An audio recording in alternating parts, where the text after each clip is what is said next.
हमारी neighbour country India के space programme के हवाले से अगर बात की जाए तो एक दफ़ा फिर हिस्ट्री ब्रेक की गई है भारत की जानिब से। इंडिया ने एक सेकंड जनरेशन जो है रॉकेट लॉन्च किया है। हम अपने हमसाया मुल्क की बात करें इंडिया की, उन्होंने ISRO प्रोग्राम जो है ना उसमें एक का नाम है GSLV F12 जो कल लॉन्च हुआ है।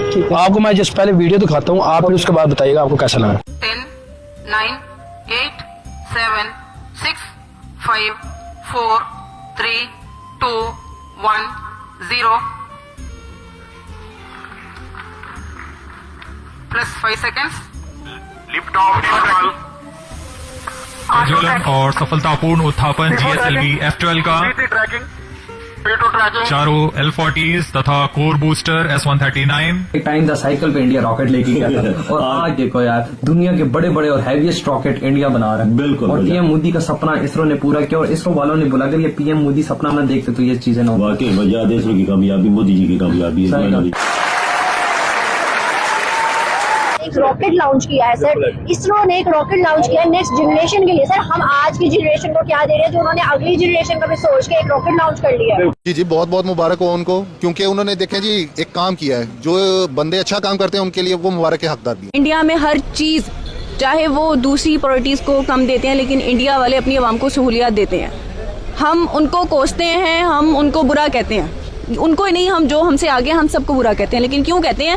क्योंकि हम अपनी आवाम को प्रायोरिटीज नहीं देते, हम सहूलियत नहीं देते। देखा आपने लापरवाही का नतीजा है। मैं कहता हूँ ये उनकी बहुत अच्छी अचीवमेंट है कि वो अपनी टेक्नोलॉजिकल एडवांसमेंट्स के ऊपर भी फोकस कर रहे हैं। और मैं ये कहूँगा कि पाकिस्तान को भी इस तरफ देखना चाहिए कि अगर हम शायद मुल्क कर सकते तो हम क्यों नहीं कर सकते। आप कैसे कंपैरिजन कर सकते हैं अपना और उनका? आपका और उनका कोई कंपैरिजन नहीं है सर। सैटेलाइट की बात आप छोड़ दें, आप सैटेलाइट तो तब ये लॉन्च करेंगे ना जब इनके पास अपना कुछ होगा, ये कोई इनके पास मुल्क चलाने के लिए कुछ होगा। ख्वाहिश तो हमारी ये है कि हम दुनिया में सबसे आगे हैं और आगे होना चाहिए, लेकिन ये रियलिटी नहीं है।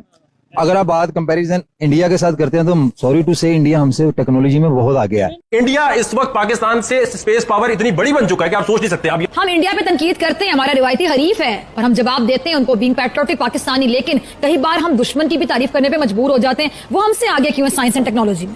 आज तक स्पार्को से पूछे यार 4 या 5 सैटेलाइट तुमने लॉन्च की हैं। इंडिया ने वर्ल्ड रिकॉर्ड कायम किया है 100 से ऊपर सैटेलाइट एक दिन में लॉन्च करके, और अपनी नहीं बाकी कितने इसराइल की लॉन्च की, फ्रांस की लॉन्च की। मोगेम्बो खुश हुआ। आप क्या कहेंगे इस बारे में? इंडिया इतना तरक्की कर चुका हुआ है, अब वो अपनी स्पेस पे जाने के लिए मिसाइल्स बना रहा है। हम क्या कर रहे हैं? हम एज अ नेशन कुछ नहीं कर रहे।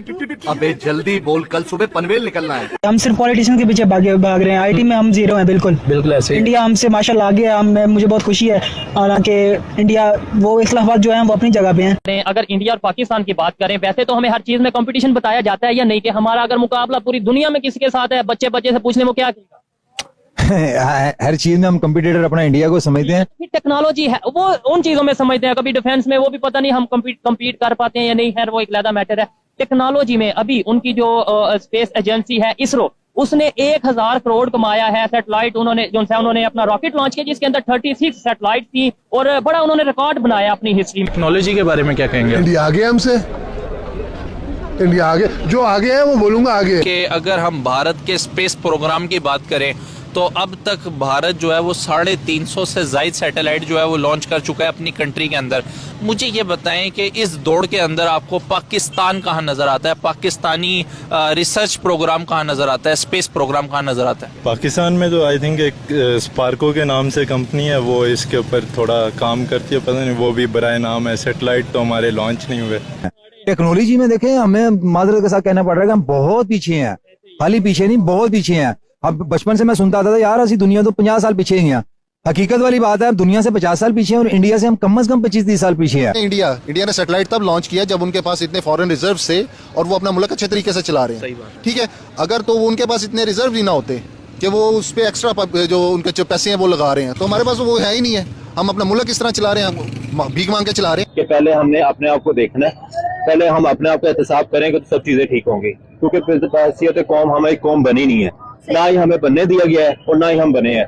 हमें जो आता है वो लाठी लेके चलता है, हम उसके पीछे चलते हैं। हमें अपने आप को पता ही नहीं है कि हमने क्या करना है, और बेसिक हमारा डिफॉल्ट की वजह भी यही है कि हमें अपने पता ही नहीं है कि हमने करना क्या है।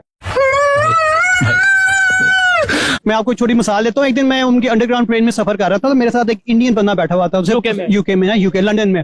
तो मैं उससे पूछ रहा था आप कहाँ से आए, कहता है मैं इंडिया से आया हूँ, और आई बिलीव वो आया था, ही केम फॉर ओनली 3 वीक्स के लिए आया था। तो मैंने कहा आप किस लिए आए हैं, कहता है मैं वहां से किसी फर्म में सिर्फ आईटी के लिए सिर्फ 3 वीक के लिए काम करने हैं फ्रॉम इंडिया, और उसका प्लान था he will go back in 3 weeks time. तो जस्ट इमेजिन, वहाँ की आईटी कंपनी ने, यूके इंग्लैंड की आईटी कंपनी ने इंडियन को बुलाया था। बिल्कुल बिल्कुल, और वहाँ पे आके काम कर रहे हैं, और वहाँ पे इंडियन छाए हुए हैं। देखें जो बात अच्छी है वो अच्छी है, ठीक है ना, अप्रिशिएट करना चाहिए। वो स्टडीज में हमसे बहुत आगे हैं।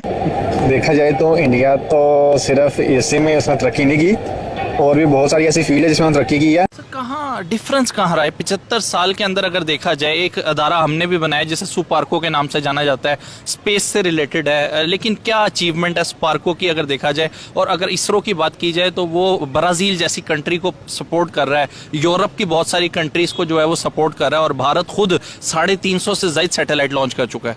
सर इसमें आप ये देखें कि जी आपने रिजर्व देख लें, एक एग्जांपल दे रहा हूँ, रिजर्व्स आपके पास, आपने बजट के लिए रिजर्व नहीं है, आपके बजट के लिए रिजर्व नहीं है, लेकिन इंडिया के पास अराउंड 550 के अराउंड अबाउट 550 बिलियंस डॉलर्स के अराउंड अबाउट उनके पास जो है रिजर्व्स हैं। आप कैसे कंपैरिजन कर सकते हैं अपना और उनका? आपका और उनका कोई कंपैरिजन नहीं है। लेकिन आज भी हमारे पॉलिटिशियंस कहते हैं कि देखो वहाँ पे गुर्बत है, ये है, वो है। सिर्फ हमें बताया जाता है या क्या मतलब आज भी हमारी ब्रेन फीडिंग ऐसे क्यों की जाती है? सर आप देख लें उनकी पॉपुलेशन क्या है, 1.5 बिलियन। ठीक है, आपकी पॉपुलेशन क्या है, 22 और 23 करोड़।